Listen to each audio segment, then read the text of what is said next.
স্বামী বউয়ের হাত থেকে বাঁচার জন্য দরজার পাশে একটা গোপন রুম বানিয়েছে। স্বামী যখন লুকাতো তখন বউ খুব সহজেই রেগে গিয়ে ধরে ফেলত। এজন্য আমরা বউয়ের হাত থেকে বাঁচানোর জন্য এই গেট সরিয়ে দিয়ে বইয়ের সেলফওয়ালা একটি গেট লাগাবো।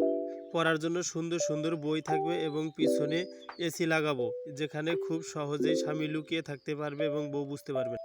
জানালার সামনে একটি টেবিল বানাবো যেখানে আরামসে বসে অফিসের কাজ করা যাবে। সাইডে একটি কাবার্ড বানাবো যেখানে বউয়ের পার্টসগুলো থাকবে। এখানে আরেকটি টেবিল বানাবো এবং যেখানে বউ বসে আরামসে মেকআপ করতে পারবে। উপরে ফ্লাই লাগাবো এবং একটি ড্রয়ারওয়ালা সিঁড়ি বানাবো যেখানে এক্সট্রা কিছু জিনিস রাখা যাবে।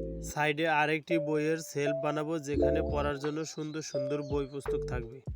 রুমের মাঝখানে একটি বিছানা বসাবো, কিন্তু এখানে পরিষ্কার করতে সমস্যা হবে এবং ধুলাবালি জমবে।